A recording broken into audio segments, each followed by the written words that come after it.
안녕하세요. 회화과과장 유정현입니다. 신편입생 여러분 환영합니다.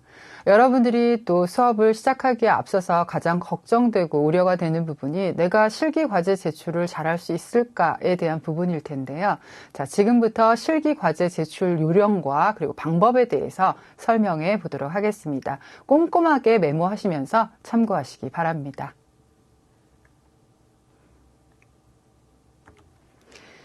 자, 우리는 작업에 앞서서 어떤 마인드를 가져야 되는지 간단한 그림을 보면서 설명을 해볼까 합니다. 여러분들이 회화과에 입학하시고 이제는 미술, 문화센터나 학원과는 다른 대학의 공부가 어떻게 다른지에 대해서 학습을 해나가게 되실 텐데요. 자, 학원과 미술센터와 대학의 가장 커다란 차이점은 기능적인 부분, 그러니까 내가 어떻게 잘 그리고 똑같이 그리는 거에 있는 것이 아니다라는 게 가장 큰 차이다라고 말씀드릴 수 있겠습니다. 자, 무엇을 내가 생각할 것인가, 어떻게 볼 것인가, 그것을 통해서 내가 시각적으로 어떻게 표현할 것인가, 그것을 우리는 어떻게 해석할 것인가 라는 말로 이야기하기도 합니다. 그렇게 생각하다 보면 우리가 더 많이 노력해 가야 되는 부분들이 있는데요. 그것은 바로 익숙한 것들에 대한 의문을 가져라 라는 말을 저는 드리고 싶습니다. 여러분들이 이 세 가지의 그림을 보면서 어떤 관련성 있는 그림 두 개를 꼽으라 하면 여러분들이 어떤 걸 선택하실 수 있으신가요? 보통의 경우라면 원숭이, 팬더가 아니라 원숭이와 바나나를 먼저 생각하셨을 겁니다. 자, 인지심리학자들이 이야기하는 부분들이 우리는 익숙한 것들에 대해서 아무런 편견 없이 그냥 받아들이는 것에 너무나 익숙해져 있다는 것입니다. 누구나 다 그렇게 생각해 오는 것들, 말하자면 습관도 같은 것이 몸에만 배어있는 것이 아니라 우리의 생각 속에서도 자리 잡고 있다는 것이죠. 자, 원숭이 바나나 좋아해? 원숭이 하면 바나나. 그런데 이렇게 세 가지 그림을 보여줬을 때 우리나라 사람들 말고 서양의 사람들이 생각하는 거는 완전히 또 차이가 있다고 해요. 아니, 오히려 놀란다고 합니다. 아니, 원숭이가 왜 바나나와 연관성이 있어? 원숭이도 동물, 팬더도 동물. 조금 더 커다란 카테고리로 동물은 동물끼리 연관성을 찾는 게 더 먼저 아니야 라고 생각한다는 것이죠. 자, 여러분 어떤 생각이 드시나요? 자, 원숭이 하면 바나나, 우리가 아무런 편견 없이 그냥 노래처럼 익숙해져 왔던 이런 어떤 연결성이 아니라 한 번 더 생각해야 된다는 것입니다. 내가 나의 생각 없이, 나의 판단이 아니라 외부에 의해서 누구나 다 그렇게 생각해 오는 것들에 대해서, 인지상정인 것들에 대해서 너무나 익숙하게 나의 어떤 창의성을 스스로 죽여온 것은 아닌지에 대해서 여러분들이 고민을 하시고 작업을 해 나가실 때는 항상 나의 어떤 습관적인 생각들, 고정된 관념들, 이런 것에서 벗어나서 나의 머리, 나의 생각을 좀 더 말랑말랑하게 유연한 사고를 가지시는 것이 우리 회화과 수업을 들어가시면서 여러분들이 견지해야 될 태도 중에 가장 첫 단계가 아닐까라는 그런 생각을 하게 됩니다. 자, 어떻게 무엇을 봐야 될까요? 시각예술은 어쩔 수 없이 시각 이미지를 통해서 보여지죠. 대상이 작품의 소재가 될 때 나는 그것을 통해 뭘 어떻게 그려내야 될 건지 고민하게 됩니다. 그것은 관찰에 의해서 그대로 있는 그대로 재현해내는 기능적인 부분, 말하자면 학원이나 문화센터에서 배웠던 그런 내용뿐만이 아니라 여러분들은 스스로 의문을 가져야 된다는 것입니다. 자, 보고 있는 대상에 대해서 의문을 가질 때 우리는 비로소 예술 작품에 이를 수 있다는 것을 잊지 마시고 앞서 보셨던 카테고리를 묻는 방법에 있어서도 여러분들의 창의성을 발휘해서 새로운 사고, 새로운 시각으로 접근해 나가셔야 될 겁니다. 자, 화면의 기본 틀부터 살펴보도록 할게요. 자, 시선을 멈추고 정면을 바라보면 우리 눈에 보이는 시계는 거의 우리 눈의 모양에 의해서 눈이 좌우로 얼굴 안에 위치해 있기 때문에 위아래로 세로로 긴 직사각형이 아니라 보통은 지금 1-1 그림처럼 가로로 긴 직사각형으로 보여지게 되겠죠. 때문에 이것은 아주 자연스러운 화면의 구도가 되기도 합니다. 때문에 우리가 익숙하기 때문에 항상 이런 구도를 또 취하기도 할 수 있다는 것이죠. 여러분들의 작품의 주제와 그리고 구도, 이런 어떤 배치에 따라서 여러분들 주체, 그림을 그리는 주체, 여러분들의 생각에 따라서 화면의 구도도 달리할 수 있다는 것을 여러분들이 염두에 두시고 일단은 화면의 기본 틀에서부터 생각을 하고 작품을 해 들어가게 되겠습니다. 자, 시선을 끄는 방법과 중심점. 아무것도 없는 빈 화면을 바라보면서 나 이제 작업해야 되겠다라고 생각하게 되십니다. 자, 보통 시선은 자연스럽게 경계선, 그렇죠? 화면에 잘리는 부분. 경계선으로 유도가 되어집니다. 그 빈 공간에 극히 단순한 요소, 점 하나를 찍었을 때 그 시선, 우리의 시선이 그쪽으로 향하게 되죠. 그리고 위의 그림과 같은 화면에 그림 2-1과 같은 점을 집어넣으면 보는 사람의 시선은 화면을 보는 순간 무의식 중에 이 점으로 향하고 설명드렸듯이, 그리고 다시 2-2와 같이 하나를 더 추가했을 때는 시선은 왼쪽 아래로부터 오른쪽으로 또 유도가 되어집니다. 더 가깝고 더 멀고 원근에 따라서 또 유도가 되어지는 것이죠. 점 하나를 더 찍어 볼까요? 그러면 또다시 시선이 오른쪽 하부의 큰 점에서부터 왼쪽 아래 점을 통과해서 오른쪽 상부의 점으로 이동되게 되어집니다. 자, 화면 안에서 내가 어떻게 이미지를 배치해야 될지, 우리가 구도라는 말을 쓰죠. 구도를 어떻게 잡을지, 중심점을 어떻게 잡을지에 대해서 여러분들이 다양한 방법을 동원해서 작업을 시작하실 수 있겠습니다. 자, 피사체, 내가 그림을 그리는 대상 혹은 화면 안에 놓여지는 어떠한 오브제 혹은 어떤 대상, 어떻게 위치시킬 것인가에 대해서 살펴볼 수 있는 그림 중에 하나입니다. 자, 타르코프스키의 영화 스토커 중에 한 장면인데요. 앞에 사람이 있고 뒤에 개가 있습니다. 지나가는 개. 그리고 똑같이 화면 안에 개와 사람이 공존하는데 이번에는 같은 선상에 놓여져 있습니다. 두 개의 그림에서 등장하고 있는 대상은 동일하지만 내러티브는 어디에 위치하는가에 따라서 달라지게 보여지죠. 다르게 보여집니다. 자, 왼쪽 그림은 그냥 지나가는 개, 무심히 지나가는 개처럼 보여지기도 하고, 오른쪽 그림은 물론 개가 앉아있긴 하지만 동일선상에 놓여짐으로써 뭔가 유대관계가 있는 것처럼 보여지죠.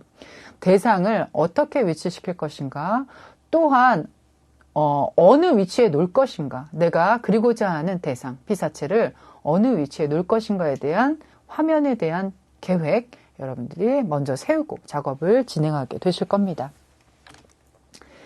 자, 이제 작품이 어느 정도 마무리가 되었습니다. 마무리가 되고 여러분들 수업을 들으실 때마다 수업 게시판, 수업 홈페이지가 있죠. 수업 게시판을 통해서 여러분들과 그 다음에 각각의 교수님들과 많은 커뮤니케이션이 이루어지고, 그리고 과제가 나왔을 때 공지사항을 통해서 숙지하신 이후에 작업을 진행을 하시고, 그리고 그것을 제출하는 일만 남게 됩니다.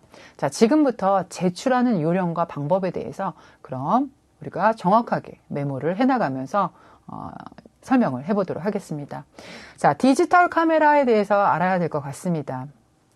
자, 보통 우리 예전에는 필름 카메라 썼었죠. 최근에 필름 카메라를 쓰는 것은 아주 특수한 작품 사진 이외에는 아마도 일반적으로 디지털 카메라를 사용하지 않을까 싶습니다.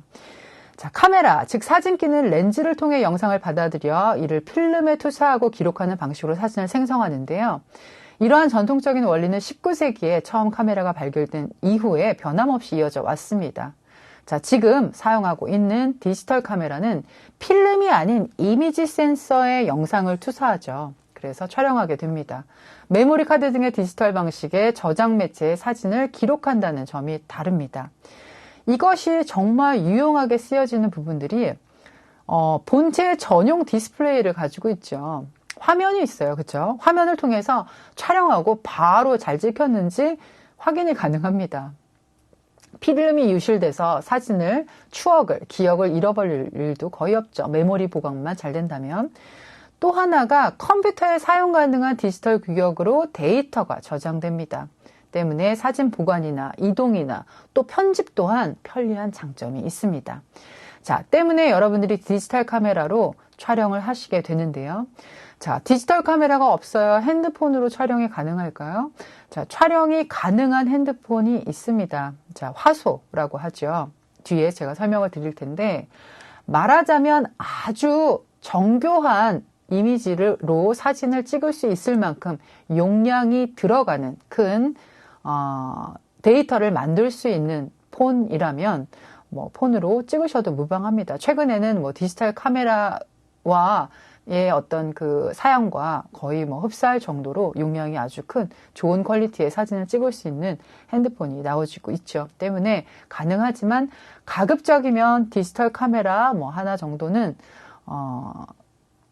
뭐 비치를 하시고 촬영을 하시면 더더욱 좋겠다라는 부연 설명을 드릴 수 있을 것 같습니다. 네, 작품 촬영 유의사항에 대해서 그럼 지금부터 살펴보도록 하겠습니다. 자, 카메라 앵글, 이 위치가 참 중요합니다. 카메라의 위치가 작품 사진을 찍을 때 작품의 정중앙에 놓여져야 됩니다. 우리가 아이 앵글이라고 하죠. 자, 눈높이에 정확하게 맞춰서 작품 사진을 찍어야지. 지금 보시는 이 파리, 에펠탑 보시면 이거는 이 에펠탑의 높이를 더 강조하기 위해서 로우 앵글로 찍었죠. 로우 앵글로 찍었습니다. 자, 에펠탑이 훨씬 더 보여지는 것보다 크고 웅장해 보이고 거리감이 엄청나게 강조가 되죠. 작품 사진은 이렇게 찍으시면 안 됩니다. 말하자면 작품 사진으로서의 사진이 아니라 여러분들이 제작을 하신 뭐 그림이든 뭐 입체든 뭐 입체는 다방면에서 찍어서 제출하시는 거기 때문에 무방하지만 페인팅의 경우, 말하자면 평면 작업인 경우에는 반드시 아이 앵글로 정중앙에 놓이게 해놓고 사진을 찍으셔야지 이런 기울기가 생기지 않는다라는 거죠. 작품 촬영을 하셨는데 작품이 이렇게 들어가 있다던가, 작품 촬영하셨는데 작품이 이렇게 들어가 있는 로우와 하이, 기울기가 맞지 않는 이런 형태로 나와져서는 절대로 작품 감상에 유리하지 않다라는 것을 말씀드릴 수 있겠습니다. 자, 일반적으로 표준 렌즈를 사용합니다. 우리의 눈의 시야와 비슷하고 원근감도 자연스럽죠. 뒷배경이 확 이렇게 원근감이 뭐 많이 강조가 된다거나 하지 않고 있는 그대로, 실사 그대로의 어떤 그 사진을 얻을 수 있기 때문에 작품 사진 촬영에 용이한 렌즈다라고 말씀을 드릴 수 있겠습니다.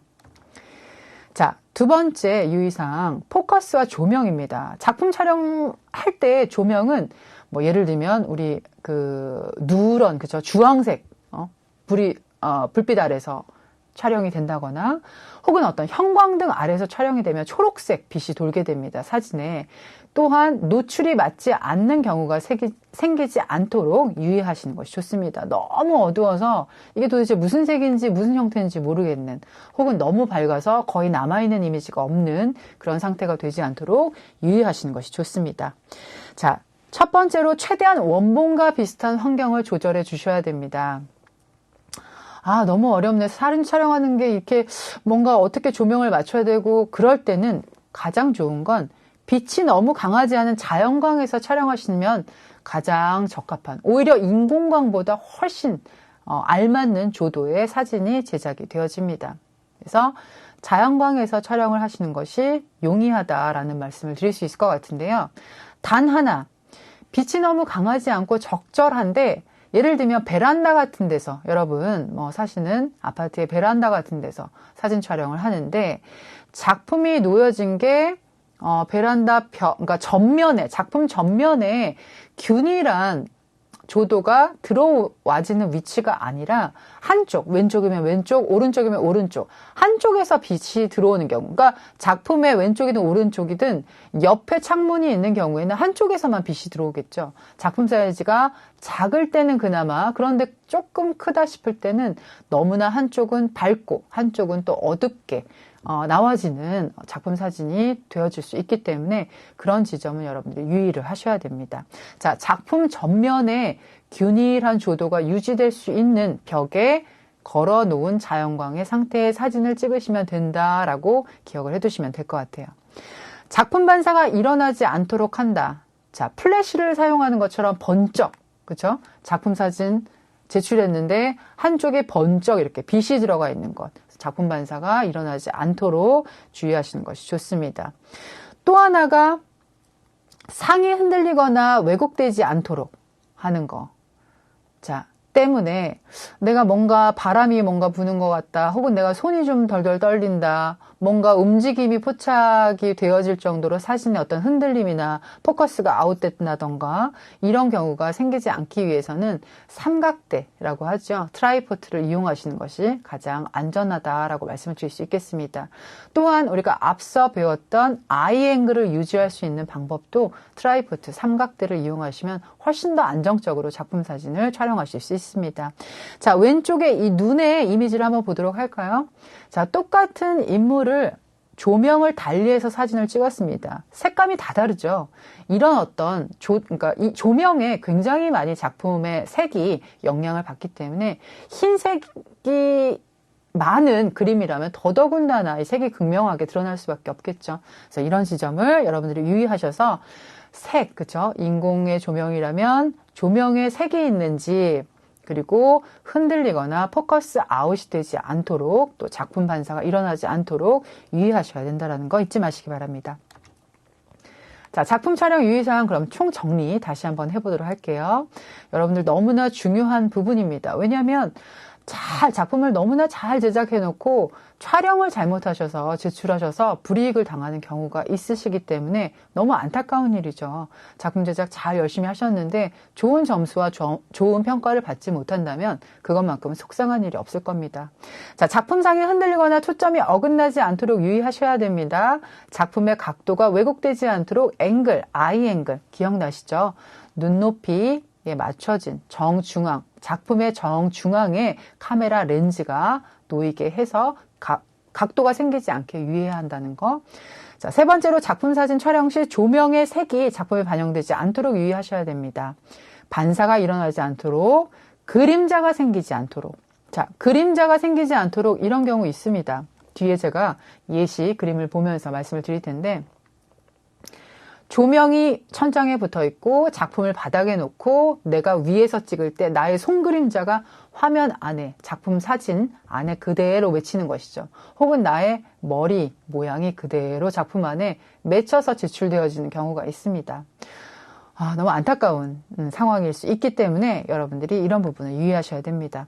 자, 여섯 번째로 작품 전체에 균일한 조도가 유지되도록 하셔야 된다는 것. 제가 아까 말씀드렸죠. 작품 상하, 좌우가 빛의 노출, 좌우의 빛이 균일한 조도를 유지할 수 있도록 빛의 노출이 균일하도록 조정을 하셔야 됩니다.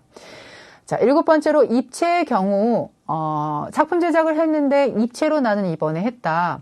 혹은 입체 작품을 제출하는 것이다 라고 했을 때 적어도 세 방향 이상에서 촬영하셔서 제출하시는 것을 권장합니다.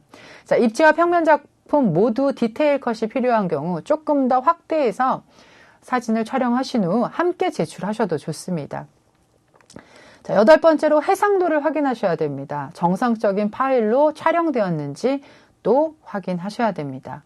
자, 해상도 제출할 때 적정 해상도는 200에서 300 dpi라는 말을 씁니다. 해상도의 단위인데요.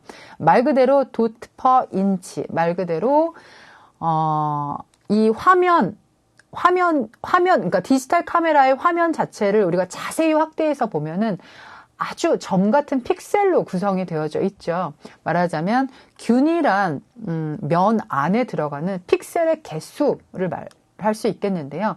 해상도가 높을수록 화면이 훨씬 더 정교하다라고 설명을 드릴 수 있겠습니다. 그래서 카메라의 그 기능 안에서나 아니면 여러분들 핸드폰 안에서의 해상도를 조절할 수 있습니다. 그래서 해상도가 너무나 낮지 않게, 그리고 너무나 높아서 아예 제출이 불가할 정도로 파일이 업로드되지 않는, 다운돼 버리는 그런 상황이 되지 않도록 200에서 300 dpi, 300 dpi 정도면 출판, 인쇄에도 적정한 해상도다라고 여러분들이 기억을 하시면 될 것 같습니다. 그리고 정상적인 파일로 촬영되었는지 꼭 확인을 하시고, 디지털 카메라이기 때문에 확인이 용이하죠. 그래서 이 부분들을 여러분들이 잘 기억을 해두시고 촬영을 해주시면 될 것 같습니다. 자, 좋지 않은 예시들을 한번 볼까요? 작품 촬영을 하셔서 작업을 잘 하고 작품 촬영을 하셔서 제출이 되었습니다. 자, 1번부터 볼까요? 이렇게 클립이 보여지거나, 그렇죠? 클립을 찍어 놓는다라는 것 자체가 화면의 어떤 부분을 가리게 되어지는 것이죠. 우리가 작품 감상에 엄청난 방해가 됩니다. 그래서 이렇게 클립을, 게다가 유색의 클립을 꽂아놓은 채로 촬영을 하지 않고, 정말 우리가 출판이나 인쇄를 한다라고 생각했을 때 화면 전체, 그러니까 말하자면 작품에 방해가 되는 요소는 다 제거한 상태에서 촬영이 되도록 하시는 것이 좋습니다.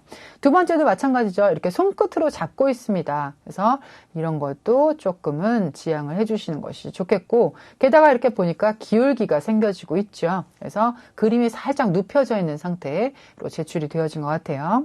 자, 세 번째로 지금 초록빛이 돌죠. 하얀색 종이가 초록빛이 돌고 있습니다. 이것은 형광등 아래서 급하게 촬영이 되어졌다는 것입니다. 그래서 가급적이면 조금 제출일보다는 며칠의 여유를 두시고 작품 촬영을 하시고, 자, 인공광 어려우면 자연광에서, 날씨가 좋은 날 자연광에서 빛의 조도가 균일한 화면을 만든 후에 촬영을 하시면 가장 좋다는 거. 자, 네 번째, 반사가 일어났습니다. 물론 이 쓴 어떤 테이프 같은 이런 오브제 자체가 광택이 있는 재료이기 때문에 더더군다나 빛 반사가 일어나기 쉽죠. 때문에 이럴 경우에는 촬영에 훨씬 더 신경을 쓰셔야 됩니다. 게다가 흔들렸어요. 포커스 아웃. 그래서 이 부분. 자, 다섯 번째, 아까 말씀드렸던 것처럼 작품 촬영했는데 이렇게 나의 손 그림자가 생겼습니다. 그래서 이런 상황이 생기지 않게끔 여러분들이 유의하셔서 작품 촬영 진행하셔야겠습니다. 자, 이번엔 과제 제출 유의사항에 대해서 말씀해 드리도록 하겠습니다. 다운로드와 업로드. 자, 여러분들이 작품을 제작을 하시고 촬영을 하시고 컴퓨터 안에 하나의 파일의 형태로 저장을 하시게 됩니다. 저장을 하시고, 저장을 하실 때 파일명은 본인의 이름, 학번, 이렇게 본인의 개인정보 기입을 하셔야지 수많은 사람들의 파일을 한꺼번에 다운받아서 일일이 검토하는 교수님들이 이게 누구 그림인지 몰라서 평가를 못 하시는 일이 생기지 않습니다. 그래서 그 부분에 대해서는 제가 다시 한번 설명을 해드릴 텐데요. 자, 다운로드, 업로드, 파일의 형태를 만들어 놓고 그걸 이제 어떻게 제출하는지에 대해서 설명을 드리도록 하겠습니다.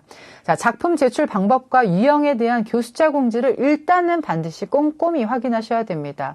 자, 과제가 나왔다 하면 공지사항을 아주 꼼꼼하게 점검을 하시고 작품 크기, 재료, 제출 방법과 관련한 내용들, 그리고 해상도, 앞서 설명드렸지만 해상도, 선명도, 자, 작품 설명, 첨부 파일의 종류와 허용 여부, 파일명 등 여러 가지 어떤 유의사항에 대해서 공지사항을 통해서 여러분들이 정보를 받으실 수 있습니다.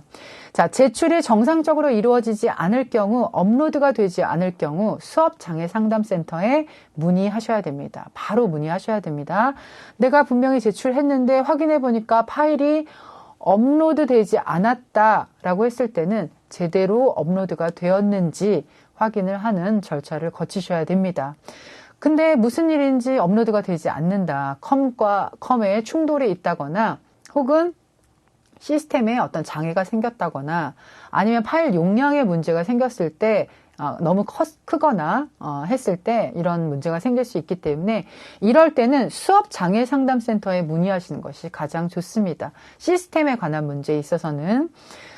자, 세 번째, 작품이 정상적으로 제출되었는지 궁금하실 수 있죠. 내가 이게 제출이 됐는지 안 됐는지 아직 마감일은 남아있는데 뭔가 확인을 해야 될 것 같다 했을 때 작품을 다시 다운로드 하셔서 스스로 제출을 해놓고 업로드 해놓고 스스로 다시 다운로드 하시면 내용을 확인할 수 있습니다. 정상적으로 제출이 되었을 때는 내가 다운로드를 해도 정상적으로 다운이 되어져야 되는 거기 때문에 여러분들이 이렇게 확인하실 수 있는 방법이 있고, 그래도 내가 뭔가 좀 불안하다 싶을 때는 게시판을 통해서 교수님께 혹은 학과로 문의하실 수도 있겠습니다.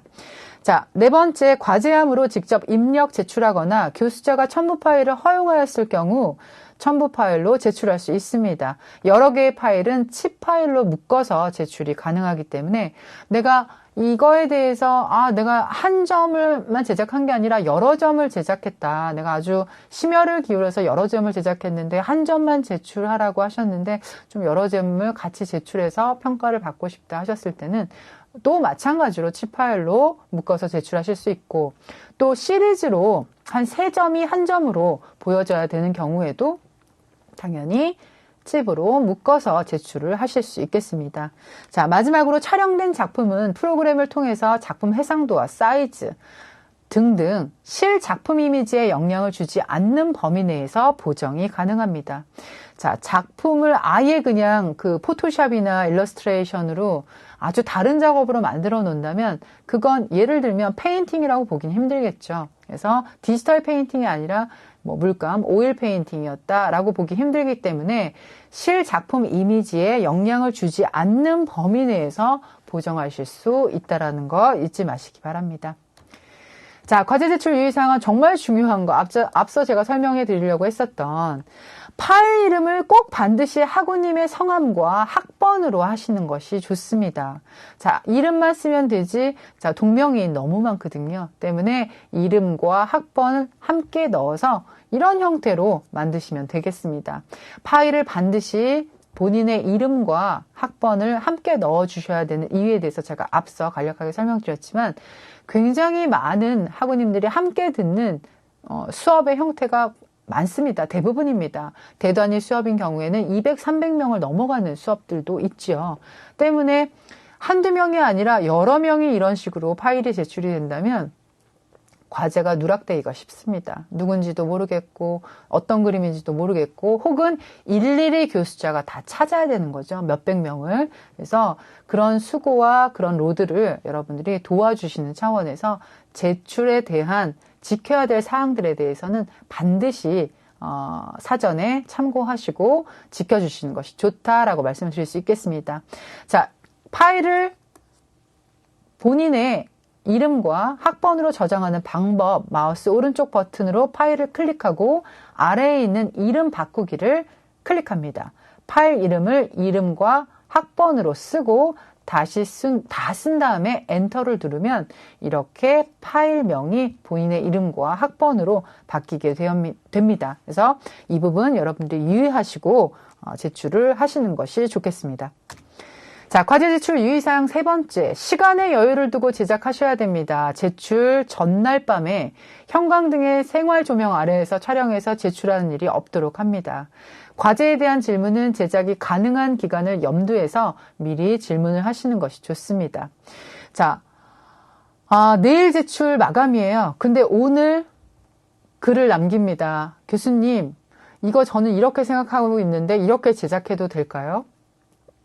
교수자 입장에서는 당황스러운 일이 아닐 수가 없겠죠. 내일 마감인데 몇 시간 안 남긴 오늘 이렇게 질문을 하신다면 이 학생의 작품은 하루도 안 걸려서 제작이 된 작품이라는 것을 스스로 알리는 일밖에 안 되겠죠. 때문에 불필요한 불이익을 당하지 않기 위해서라도 여러분들이 시간 여유를 두고 제작을 하시고 질문 사항이 있다면 사전에 그렇죠? 제작 기간 고려하시고 그리고 제출일을 고려하셔서 충분한 기간을 두고서 질문도 하시고 또 그걸 참고해서 제작을 하시는 것이 좋습니다. 바쁘게 만들어서 오늘 밤 12시까지 제출인데 11시 59분에 제출해서 1분이 늦거나 혹은 급하게 사진을 찍느라 노출 혹은 어떤 사진 촬영 자체를 깔끔하게 하지 못한 상태로 제출이 된다면 그것 또한 속상한 일이 될 수밖에 없겠죠. 그래서 그런 부분에 대해서 여러분들이 신경을 쓰시는 게 좋겠고, 과제는 개인의 학업 성취도를 평가하기 위한 것입니다. 그죠? 때문에 모든 학생이 동일한 조건 하에서 제작이 될 수 있도록 하는 것이 중요합니다. 또 어쩔 수 없이 우리가 실기 평가이지만 대부분의 회화과 수업이 마찬가지로 상대평가 입력이 되어집니다. 성적이 상대평가로 이루어지기 때문에 여러분의 과제에 대한 어떤 수준 이런 것들도 중요하지만 학생으로서의 어떤 성실도 그리고 스스로 그것을 풀어나가는 어떤 해결 능력, 그리고 또한 중요하게 평가가 되어집니다. 때문에 과도하게 작업을 하나 진행하며 있어서 뭐 한 하루가 멀다 하고 혹은 질문을 한 10개, 20개, 뭐 이렇게 질문하시는 거 좋습니다. 과제에 있어서는 내가 정말 이게 이해가 안 된다. 뭐 어떻게 제출하는 것인지, 이것에 대해서 교수님이 뭐 어떤 걸 설명하시는 것인지, 이런 거에 있어서는 이해가 될 때까지 질문을 하셔도 좋지만, 내가 이걸 이렇게 썼는데, 교수님 이거 뭐 파란색을 쓸까요? 빨간색을 쓸까요? 뭐 이거를 형태를 지울까요? 놔둘까요? 이렇게 스스로 과정에 대한 이해와 경험을 쌓는 것이 중요하기 때문에 과제를 제출하는 것인데, 과제에 대한 이해에는 교수자의 도움을 받을 수 있지만 제작 과정상의 과도한 질문은 지양하시는 것이 좋다라는 것을 잊지 마시기 바랍니다. 자, 나는 해낼 수 있다라는 생각을 가지고 여러분들은 지금 이제 회화과 수업을 시작하시게 되셨습니다. 그래서 나는 나이가 조금 있어서 혹은 나는 너무 시간이 부족해서 내가 이걸 해낼 수 있을까라는 어떤 두려움이 크시겠지만 처음 어떤 초심을 잃지 마시고 내가 이것을 시작하기까지에 냈던 그 용기, 그 대단한 용기 잊지 마시고 마무리까지 여러분들이 졸업할 수 있는 그 날까지 여러분들의 설레임, 희망 이런 어떤 마음들을 잘 기억을 하시면서 여러분들이 지금 뭐 너무나 당연하게 들 수밖에 없는 갈등, 혹시 두려움, 그리고 걱정 이런 것들을 여러분들이 함께 좀 즐기듯이 해결해 나가셨으면 좋겠다라는 그런 생각입니다. 자, 우리가 사이버 대학 이어서 더 많은 대화가 없을 것 같지만 오히려 더 많은 대화를 하게 됩니다. 글로써 그리고 또 참석하실 수 있는 분들은 또 오픈 모임까지, 오픈 모임이나 또 학생 모임에서도 여러분들이 얼마든지 많은 커뮤니케이션을 이룰 수 있는 기회들이 있기 때문에 여러분들이 두려워하지 마시고 내가 이런 질문 해도 될까? 이런 질문 너무 창피하지 않나? 라는 생각을 하실 수도 있는데 여러분들 그런 걱정하지 마시고 항상 수업 게시판을 통해서 교수님들께 질문을 남겨주시기 바랍니다. 최대한 여러분들에게 도움을 주시고자 대부분의 교수님들이 노력을 하고 계신다는 거 잊지 마시기 바랍니다. 걱정보다는 문제를 해결할 수 있는 어떤 적극적인 마음을 가지고 여러분들 힘차게 앞으로 학기를 채워나가셨으면 좋겠습니다.